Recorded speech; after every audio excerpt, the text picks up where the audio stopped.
So, to break the law, it is sin. Everyone have rule over your house, yeah? You have rules over your house. Can I break that rule? Say, for example, over your house, if I come for a visit, I see everyone take their shoes off. Can I just come in with my shoes? I have to respect the law, the rule of that house. You set your own rules in your house. So again, in this country, it has rules, it has law. I have to respect it, I have to obey. And this is not just from now we'll tell you this, we'll tell you like respect the rules, respect the law. Even in the old time, in the old days, St. Paul told Titus, no, please remind them to respect the rules, to remind them to obey the law. Make sense? 2, verse 2, to speak evil of no one. Anyone? To speak evil of no one, to be peaceful, gentle, showing more humility and tolerant.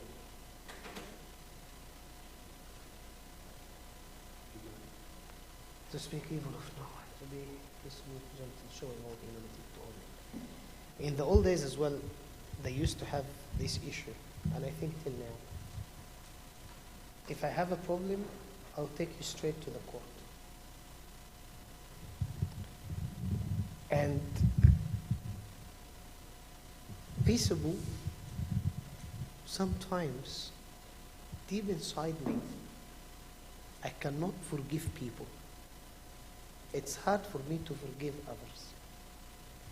Sometimes, they tell me, Abuna, the hardest commandment in Christianity is to forgive. Let me ask you a question. If you don't forgive, why would you ask to be forgiven? Do you ask for forgiveness or not? Yeah? Who here doesn't want to be forgiven? Anyone?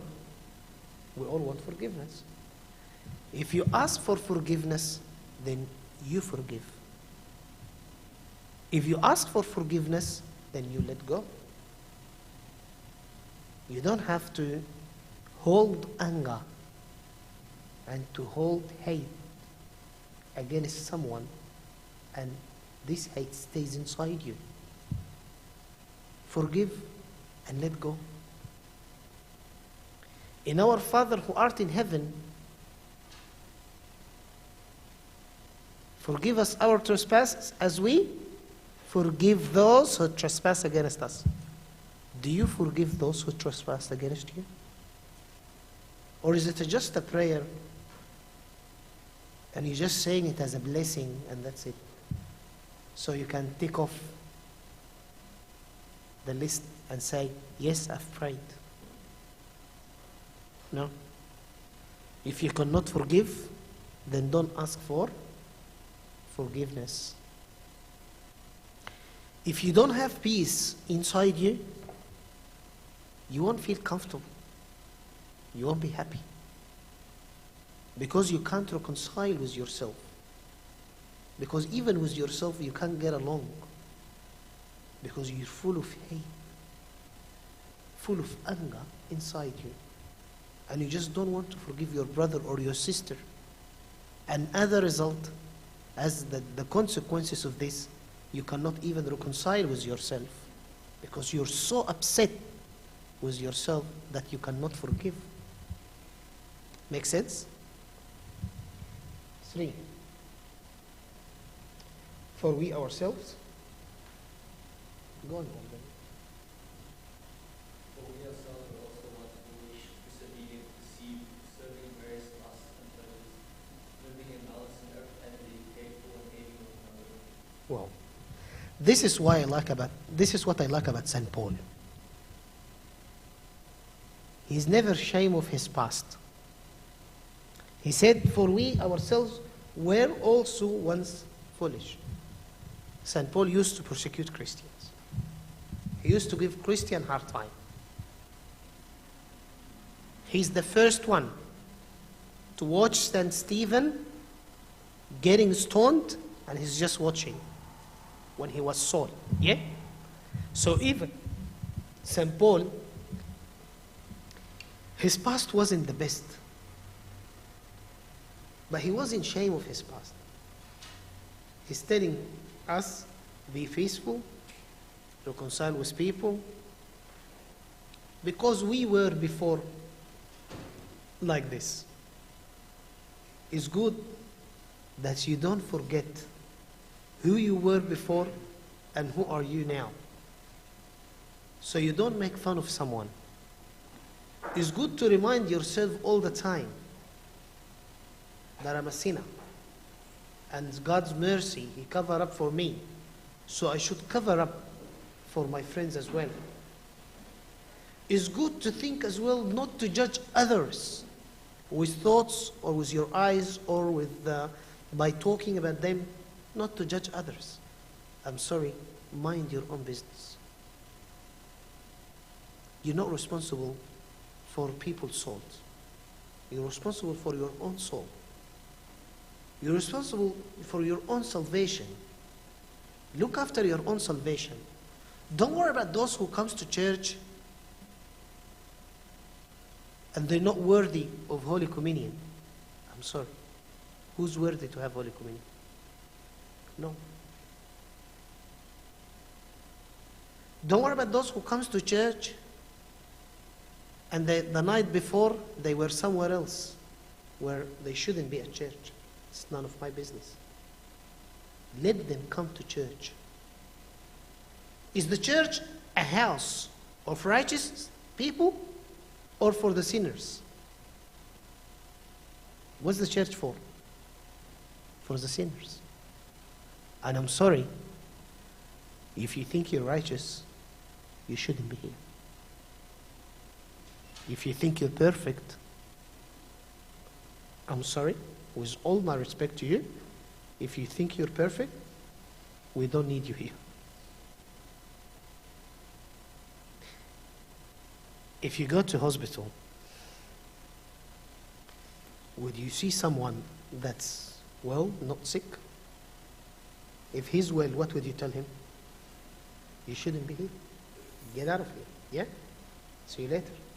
And if someone's sick, tell you, no, you're in the right place. You stay, don't leave. Church like a hospital. If you think you're good and you're righteous and you have no sin, why are you here for? To judge people? To look at others? To make fun of others? To make fun of people past? And you look at their past, they used to do this and they used to do that? So what? We're all sinners. We're not perfect. We're here because we're not good.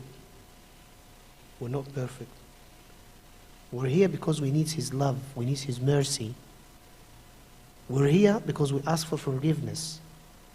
And we'll be asking to forgive us our sins till the rest of our life. Till we die. We'll be in here. So the church, never for the righteous people. The church is for the sinner. And it will be open for the sinners. And the church would welcome the sinners. Christ Himself, when He came, He did not come for the good ones. He came for the bad ones. Even the Pharisees and the scribes did not like this. And they used to make fun of Christ and says, look at Him. He spends all His time eating with sinners. He spends all His time with tax collectors. Did Christ ever say, I want to be with the good one only? Did He ever say, I don't want to mix with the sinners, or I don't want to talk with tax collectors? He spent all His life giving His life to the sinners. He spent all His life with tax collectors. Even his own disciples, when he chose them, they were not perfect. One of them, Judas, betrayed Christ. One of them, St. Peter, denied Christ. One of them, Thomas, he always doubts things. Yeah? So even Christ's own disciples, they were not perfect. So why would you choose them? He loves them.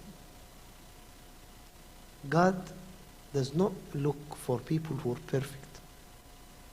He looks for people who are weak to make them perfect. He looks for people who are not perfect to make them perfect. But he doesn't look for perfect people. So we thank God that we're not perfect. We thank God that we're sinners. We thank God that He loves me and He will cover up for me all the time.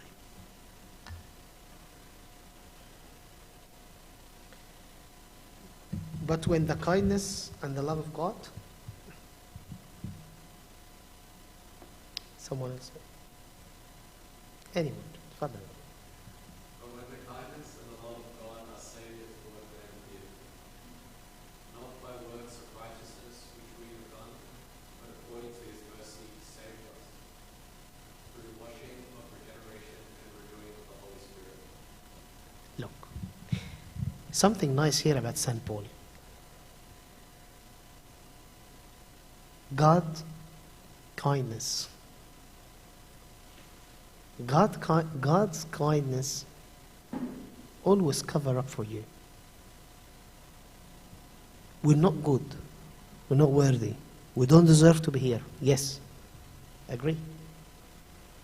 But because of God's kindness, He cover up for me and for you, and He tells me, come, it's okay. You're always welcome here. Remember the story of the prodigal son. The son, when he went and returned back to his father, what his father gave him? Do you remember? Gave him ring, yeah? What does the ring stand for? When you get married, I hope you're gonna give your wife ring, yeah? What does the ring stand for? Commitment. And the ring, when you get married, always on the left side, so next to the heart. And the ring is always the round. That means God's love would never end. So this is God's kindness. He gave you the ring to tell you, I love you. I'll commit with you. For the rest of my life, I'll be with you. You're committed. My love will never end. You're mine. You're next to the heart. This is God's kindness. And the washing of the regeneration, He's talking about the holy what? Baptism. Thank you. So God, the ring that He gives us to tell me how much He loves me is the baptism. We get baptized, and after this, Abuna will anoint me with the holy Maroon 36 times. Yeah? When he anoints me with the Maroon for 36 times, this is the same Maroon oil that the patriarch and the bishop uses when they consecrate what? The altar and the icons. So what does that mean? You're consecrated person for Christ. You're the temple of the Lord. You can't use your body for any other thing. You're mine. You belong to me. You are committed with me. We have commitment to live with me forever. How about if I sin? I'll forgive you. How about if I fall in so many sins and I fall in so miserable sins? It's okay, I'll let go. Ask for forgiveness all the time and you will be forgiven. There is no one time that God will tell you, I cannot forgive you. God's love will never end. Remember, He gave you the ring. So if you sin 100 times a day, He will forgive you 1,000,000 times a day. Because His love never ends. Because His love never ends. Because He's full of mercy, full of love, full of kindness, full of gentleness.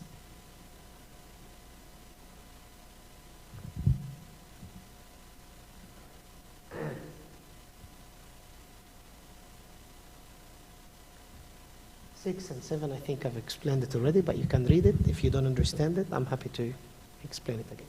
Someone else read it. 6 and 7. Whom He poured out on us abundantly. Jesus Christ the Savior, that having been justified by His grace, we should become heirs according to the hope of eternal life.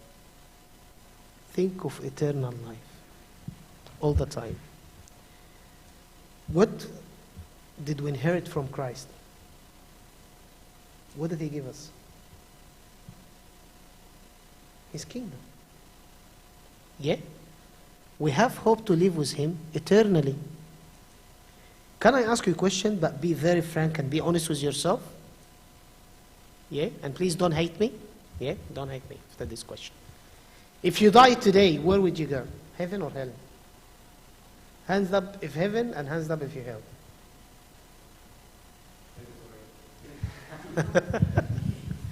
انت مش هتاخد ترانزيت وبعد كده تدخل.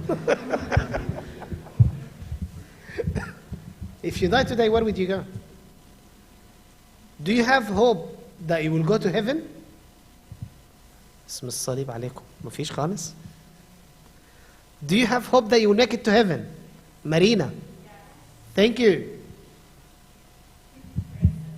Grace. Yes. How about the rest? Only 3 people have hope to go to heaven? Only 3 people have hope to go heaven? How about the rest? We won't make it to heaven? طب why are we here? Why are we here for?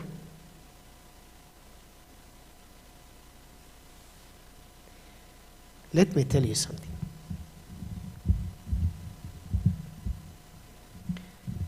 Say, I'll give you a house at the Bond or Kellyville, and I tell you this house is yours. I paid the deposit already for it. You need to look after the repayment and maintain it. Is this deal to be rejected or a good deal? It's a good deal, yeah? It's fair. I paid the deposit, $100,000, $200,000. I've paid it off cash. Now, I want you only to do the monthly repayment. Whether $1,000, $500 every once a month. That's it. If you get paid $5,000 a month, then I need only $1,500 to be committed with this. Yeah, it's commitment. And it's the least I could do to see if you're committed or no. It's the least I could do to see if you really appreciate what I'm giving you or not. Yeah? All right. Jesus did the same thing. But not Kellyville or the Bond. Way, way, way, way better than what he did. He gave you eternity. He gave you eternal life. He tells you you'd live forever. He tells you this is your house.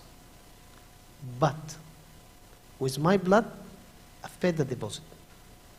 With my blood, I've paid everything. You don't have to worry about anything. It's yours. Your name on it.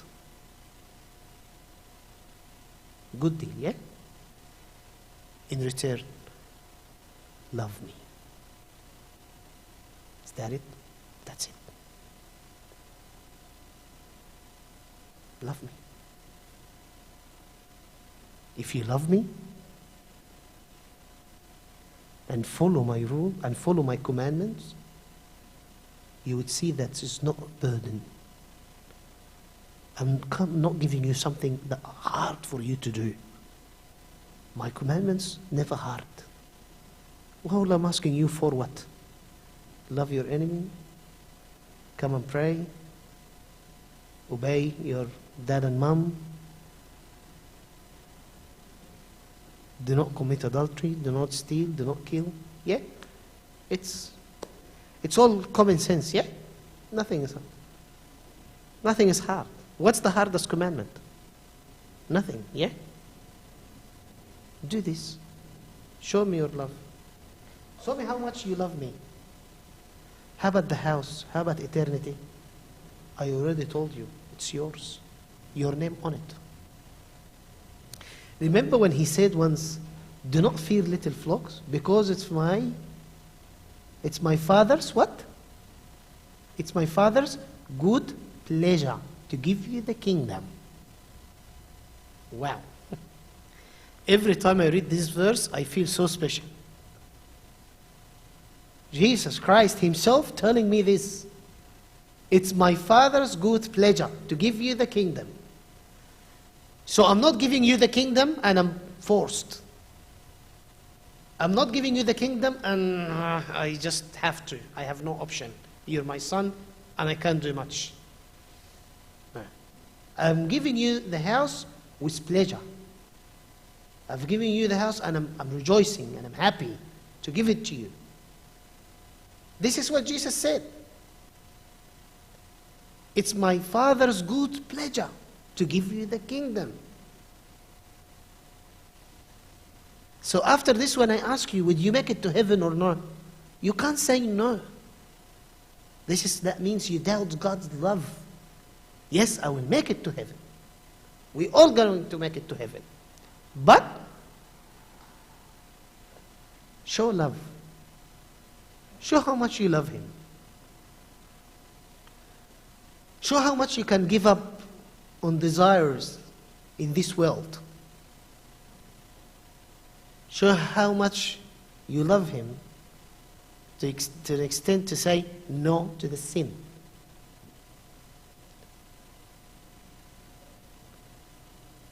Show him love with hope.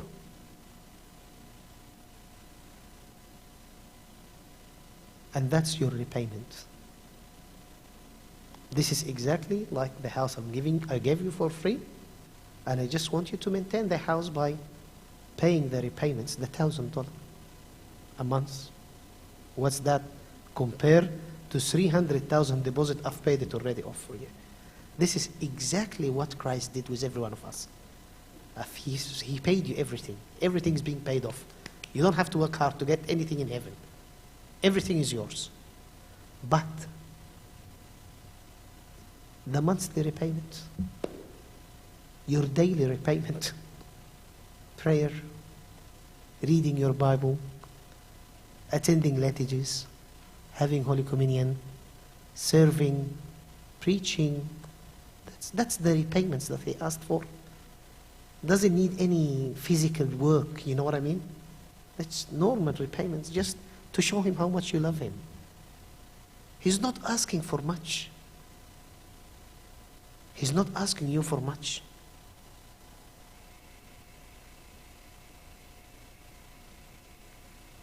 Okay. Number 9. But avoid foolish.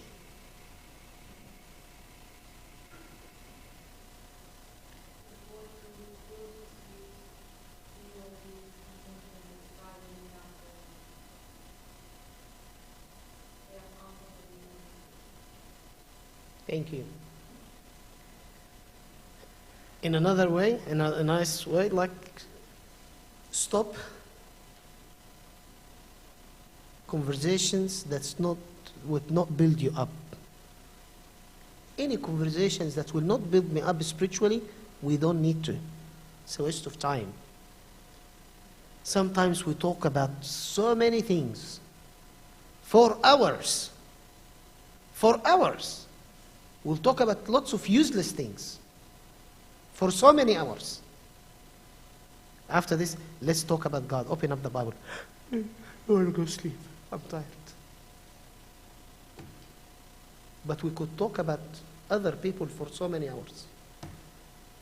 We talk about and we could judge others and we're enjoying what we're doing for 4, 5, 6 hours and we feel the time flies. But let's open up the Bible. Let's have serious conversation about God. Let's have serious debate about heaven. I don't want to listen. It's okay. Don't worry. Life is simple. I just pray and that's it. Here you go. This is what St. Paul is telling his disciple Titus. Any conversations, any talks, anything like between me and my friends that will not build me up spiritually, I really don't need it.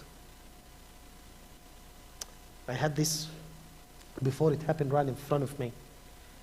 I was talking with someone, then out of nowhere someone came and he told this guy that I was talking with, he told him off and with like bad words.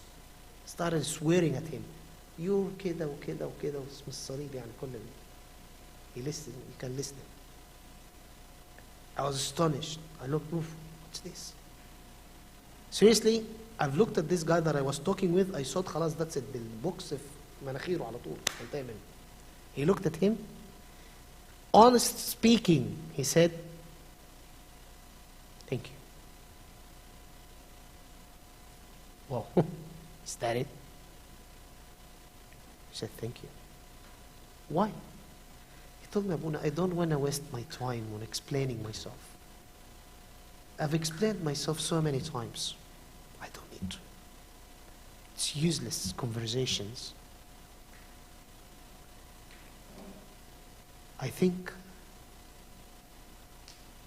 the word thank you hurt him more. I told him, you think so? He said, yeah. The word thank you hurt him more. Don't worry. Actually, it did. Because 15, 20 minutes later, he called him back and he told him, I'm sorry for what I did. I shouldn't be doing this. And it solved the problem. That's it, finished. Why? Because he's going to defend himself. He's going to, oh, but I did this in purpose. I didn't mean to. I wasn't like that. It's not going to end up anywhere. At the end of the day, I'm wrong and you're wrong. And no one, like everyone would look at their own self, oh, I was right. I didn't mean that way. I didn't mean it that way. So it's useless conversation, really. So let's have positive conversation. If I have problem with someone, just face it and be honest and say, I'm sorry, it was my fault. Stop explaining yourself. Stop saying, I didn't mean that, but I meant this. Just end up the conversation. And tell him or tell her, let's start up a new page. It's okay. Let's go. All good now? That's it. Fix it up. But we'll go into conversations that will end up nowhere. And at the end of the day, I'm wrong and you're wrong. Or I'm right, or one of us has to be right. Who would prove that I was right or you were right? No one. Because everyone going to stick to their opinion. You get what I mean? Okay, 10. Reject. Jean-Paul.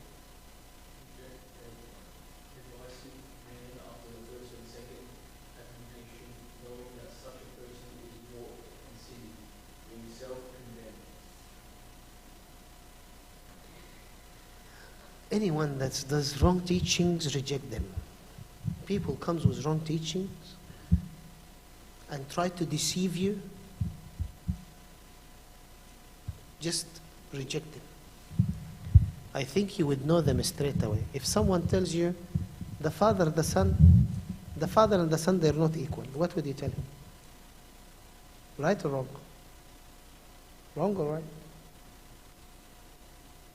Wrong. Father, Son, Holy Spirit, what? One God, I mean, reject any thought that's not suitable for the teaching of the church. Reject any thoughts that doesn't suit you as Christian. Reject any thoughts that someone force you to break the law or not to follow the commandments. Reject this type of people. And you don't need to warn them. Just, you need to reject them, because obviously they come with ego and they think they're right. So even if you warn them 2-3 times, as St. Paul said here, warn them 2-3 times, but after this, leave them. They will be condemned by their own what? By their own words. Their own words will condemn them later. Leave them.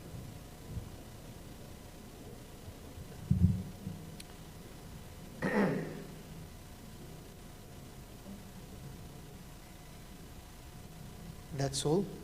Glory be to God forever and evermore. Amen. Any questions?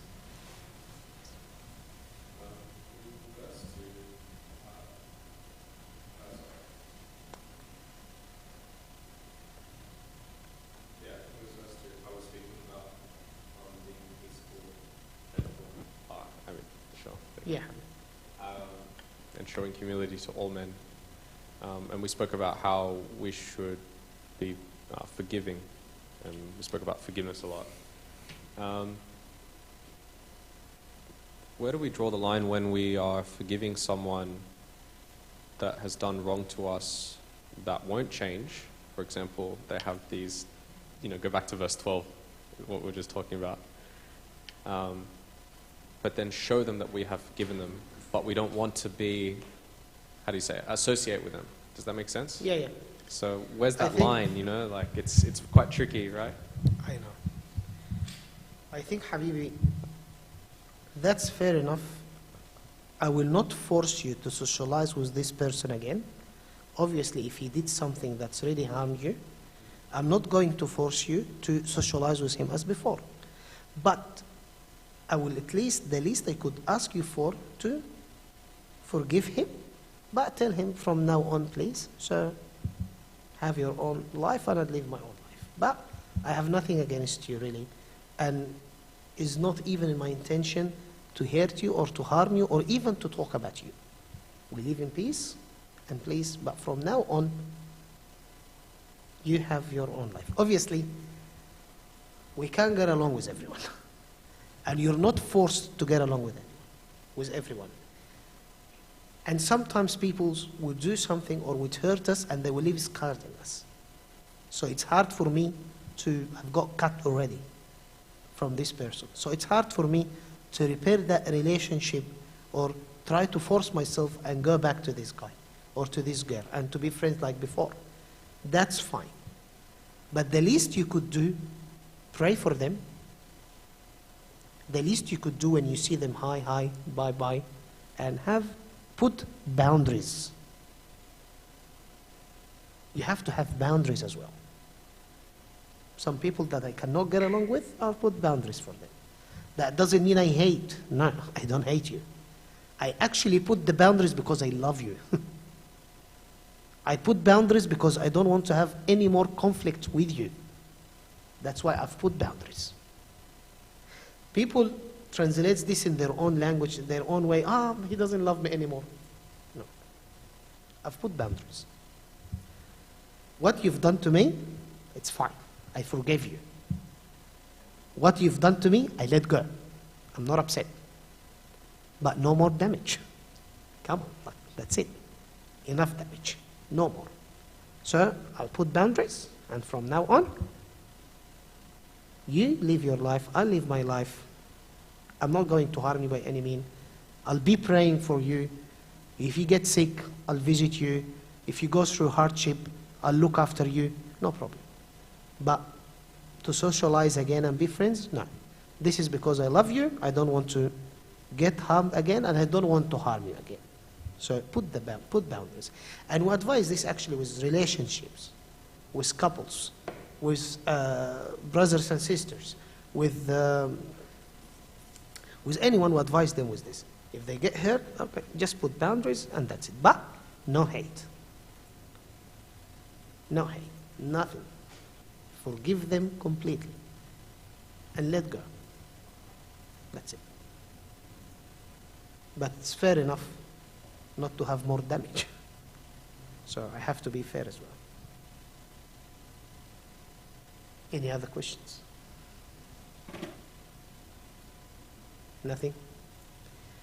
God bless you all. Abuna Joshua, God willing, will be back next week. So enjoy his Bible study session. He'll be back on Sunday, God willing.